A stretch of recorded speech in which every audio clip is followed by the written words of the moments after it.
Let's talk about expectations versus reality. I'm going to have spoilers in this film for Star Wars The Last Jedi. You should know by now, really. Yesterday, I talked about Force Awakens versus Last Jedi, and I talked about how The Force Awakens opened up a mystery box, several mystery boxes, and The Last Jedi failed to really answer them. Now, that, you know, has been met with mixed results. A lot of people are upset about this, and a lot of people are, they don't care. What's been really irritating me is this idea from the film's defenders, the people who defend the film, that the film's detractors are upset because their particular theory did not come true. And I've been talking to a lot of different people who don't like The Last Jedi, and the vast majority of them, in fact, virtually only one or two that I've spoken to, and I talk to a lot of different people and I see what people are saying on the internet, only one or two actually are upset because their theory didn't come true. One or two. If you look at the reviews on Rotten Tomatoes, if you look at the reviews online, the YouTubers, try real hard to find someone that says, oh, I'm mad because Snoke wasn't Mace Windu, or I'm mad that Rey wasn't a Skywalker. Nobody's saying this. This has obviously become the narrative that people who defend this movie have been spewing out. That's one of the main narratives, and it's been pissing me off because when you create a narrative like that, which is basically a horrible defense of this film, you don't have to defend the film by saying fanboys hate it because of this. When you generalize fanboy opinions, which aren't even correct, it's almost like you're quasi just being an arrogant prick about it. And I've seen people on the internet, especially on Twitter, state that, oh, the fanboys are mad because they made all these theories and none of them came true. No, that's not the case. That's incorrect. That is literally false information. Let me explain to you exactly why people are upset, and it does have to do with expectations. So here's the thing. Rian Johnson wrote a movie that had some interesting character arcs in the film. The Luke Skywalker arc, very interesting whether or not you like it. The arc of Kylo Ren, the confliction, interesting. Rey's arc, I think, was dropped a little bit in this film, but that's neither here nor there. And the thing with Star Wars is that I don't think people really understand how big this franchise is. Star Wars is probably the biggest film franchise of all time that is not based on like a novel or something. Maybe the biggest ever. And when you make a Star Wars film, there's going to be expectations. People go into Star Wars films, and I'm talking about including the prequels. Look at Phantom Menace.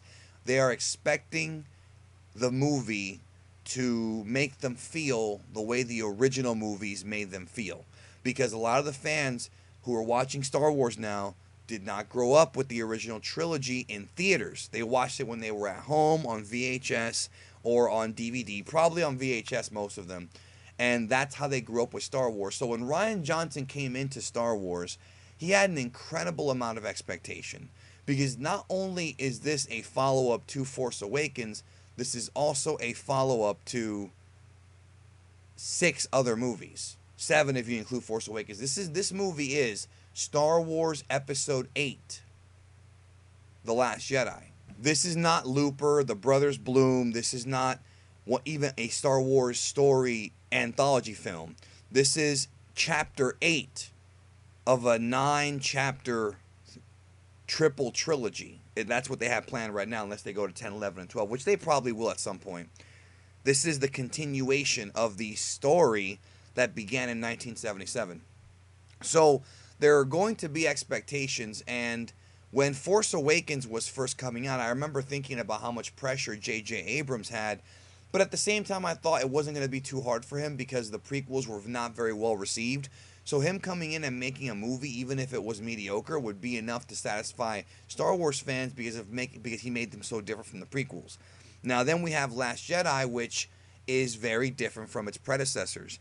Which, again, I admire that to a degree. I just personally feel the execution was very poor.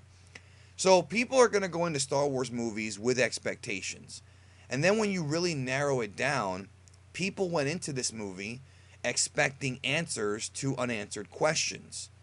You know, like the Snoke thing, which we already talked about, the Rey parentage, which we got answers to that one. I mean, I'm not saying that people are, you know, people, I haven't seen anybody complain about that. I've only seen them complain that it makes no sense that she has those powers if she's just a nobody, which I really don't agree with. But at the same time, I can't blame people for going into this movie having expectations. I've said this on Twitter, I don't know how many times, about you can't open up a mystery box in Force Awakens and then not give them the answer. And that's how I feel Last Jedi did. Last Jedi just didn't even attempt to give them a good answer with some of these questions, not all of them.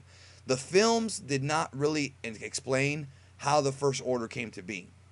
That story was told in some of the Aftermath books, but it wasn't entirely told. Only half the story was told, and many presumed that The Last Jedi would answer those questions because the books have yet to answer exactly how the First Order was formed. You know, exactly how Supreme Leader Snoke came into power. It wasn't explained. So people have been waiting for 2 years to get answers on stuff that Disney wanted you to get invested in the canon, and then when you go and you see the movie, you don't get answers to it. Will there be books explaining it? I'm sure there will. I'm sure there's going to be books explaining the Snoke thing. You want the whole Snoke backstory? There will be a book coming on it without question, but I feel like now with the way things are, them killing off the character kind of renders him useless. Like, why would I care about a dude who just went out like a chump? But that's kind of the problem here, is that people who are defending this film are attacking fanboys or making fun of them for theorizing on something they wanted you to theorize about.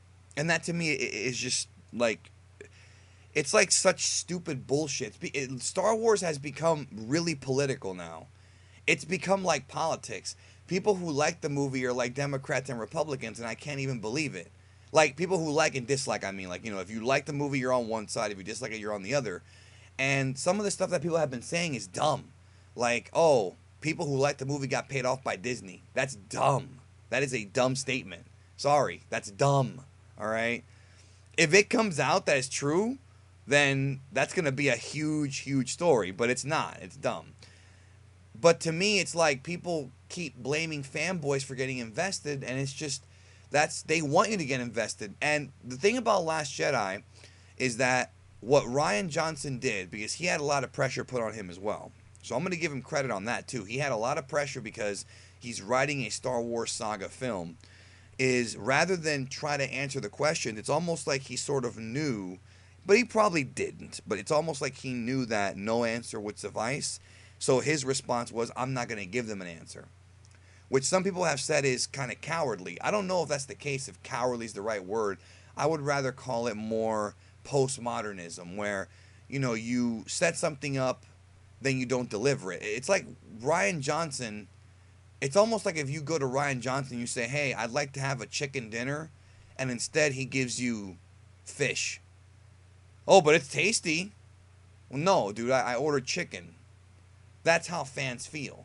I'm not saying I feel like that, even though I have in the past about this movie, but that's how fans feel. And when you come into Star Wars, you have to understand that you're adding to established lore. These characters have been around for 40 years, some of them.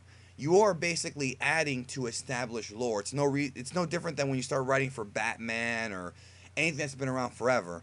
And one thing that kind of irritates me is people who say, well, Palpatine didn't have a backstory. And it's like, that's not the point. Like, that's not even the point at all. The difference between Palpatine and Snoke, because people say, well, when the original Star Wars movies came out, Palpatine had no backstory. He was just a mystery guy. I love hearing that one. The difference is that Snoke was treated completely different from Palpatine. He was introduced in the first film. He's all scarred up. He's purposely being made to be a mystery. The canon books are purposely giving you clues about what's in the unknown region and Palpatine's connection to him. They have been purposely building up the mystery with this man. It's not an accident. It's not in the fanboys' head. Disney has been purposely building up the mystery. So if you don't deliver on it, people are going to be mad. Are you mad? Not necessarily. Not everybody's mad about it. But you can't blame someone for getting upset. You can't. And unfortunately, because of Star Wars being so big, people have expectations.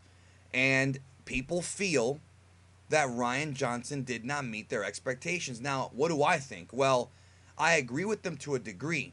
I think that Rian Johnson did not meet their expectations as far as creating a Star Wars film that people wanted, but at the same time, I feel like my problem with the movie is that I feel that Rian Johnson purposely, and some would call it passive aggressiveness. I don't know if I go that far, but he purposely made it so that people would have these non-answers. The whole movie, the meta narrative that I've been saying, is a fuck you to anybody who got invested in something and it didn't give them a proper payoff.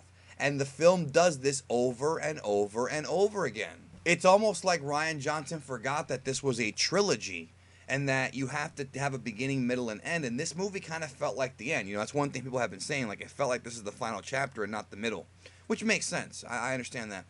I do think that Rian Johnson wanted to sort of have his own vision of Star Wars. And I get that, but again, this is Star Wars Episode VIII, so people are going to have expectations. And if you're going to subvert their expectations with a film, you might not want to constantly remind them over and over again that you're doing so. And that, to me, is the big issue that I had with The Last Jedi, that it was unnecessary. If you're going to introduce Leia being able to fly through space, you have to take into account that there were Master Jedi who actually trained in the Force who we've never seen do that. See what I'm saying? Like that's ridiculous. That scene is ridiculous. You know, it is. Like, some people love that scene, fine, I get it. I love Carrie Fisher as much as anybody else does. But that scene broke the Force. The astral projection stuff and the connection stuff, I don't mind that too much. I really don't. I like that. I like when you expand out Force powers, I'm all for it. But when you do things that make you wonder, okay, Leia survived space, the vacuum of space, but Mace Windu, who is the second strongest Jedi at the time, back then in Revenge of the Sith, can't even survive falling out of a building? Oh wait, maybe he's alive. Maybe he's Snoke. I'm not being serious. This is Star Wars, so people are going to defend this damn movie forever. They're going to defend it forever and ever and ever. Because people who defend this movie and have the balls to call fanboys are fanboys themselves, which I think is kind of funny and ironic and stupid, but either way, even if you look past the fact the movie didn't answer any questions, there are a lot of flaws in this film when it comes to writing, pacing, editing. There are things in this movie that are just not connected very well, and maybe the deleted scenes will expound upon that and make it better, but Rian Johnson said, no, I'm happy with this cut, and so is Disney, so this is the definitive version of the movie that's out in theaters. There are major problems with this film, and everybody keeps saying things like, well, you know, film is subjective, and that's true. Film is subjective, but there is objective storytelling. There is a certain way to tell a story that has worked for thousands and thousands of years, and sometimes this movie breaks that. Not all the time. Sometimes it does, and you can do it if you have a good payoff, but many fans feel that this movie did not have a good payoff, and I think it's really pissing me off that it's just been a problem all week with this damn movie, that people are not taking the criticism seriously. The movie has a 53% on Rotten Tomatoes. That's not a bot. It was exposed yesterday that Rotten Tomatoes said there's no bot doing this. It's not a secret hacker. It's legit. People don't like this movie. And you can't sit there and say, I'm not a real Star Wars fan because I don't like this movie. Or you can't say that if you like this movie, you're not a real fan. You sound like an idiot when you say that. It's just a very divisive, very polarizing film. For many reasons. There were problems with the film beyond just that. The characters really didn't evolve. They sort of teased Kylo Ren going good, and he actually didn't go good. So by the end of the movie, you know, the movie plays up this whole, like, balance of the Force aspect and how, you know, the Jedi should monopolize the Force and this and that. But at the end of the movie, we're back to where we were at the beginning of this whole thing, where it's Rey and Kylo. Rey's good, Kylo's bad. You know, the characters kind of regressed in a way. You know, in a way. Look what they did to Poe Dameron. Look what they did to him in this movie. He wasn't like that in the last movie. Supreme Leader Snoke went from being this calm, relaxed, you know, war leader who was very knowledgeable in 7 to a guy who was mad at Kylo Ren and making fun of him for losing to a girl in 8. And 7 ends with him wanting to complete his training, and 8 he's just like, get away from me, take off that mask. It was like a different character almost. And nobody likes Canto Bight. So again, there are problems with the film, and I knew there were going to be defenders, but you don't have to defend Last Jedi by attacking fanboys. You can just say, I like the movie and that's that. I like the movie, I like the direction they went in, I don't agree with you and that's that. You don't have to sit there and say, well, you don't like it because it didn't go the way you wanted it to. Yeah, but guess what, bro? It's Star Wars. It is Star Wars, dude. Like, I feel like Rian Johnson should have known that he had to be really careful how he made this movie. And I respect him. Don't get me wrong. I respect him for being very bold. But he should have known that this movie was going to get some backlash. And maybe they did know. Maybe they knew ahead of time that the movie was going to get some backlash. But you can't blame people for not liking this movie. So if you're out there and you like this movie, dude, that's great. But the reality is, forget fantasy for a minute. It's not bots. It's not fanboys being mad. The reality is a lot of people don't like it, and that's just the way the world is. And I kind of feel bad for them more than I do for those who do like it, because they got invested in Star Wars and they were disappointed because they wanted a great movie, and what they got is not what they thought they were going to get. So that's all I have for you. Thanks, and I'll talk to y'all later.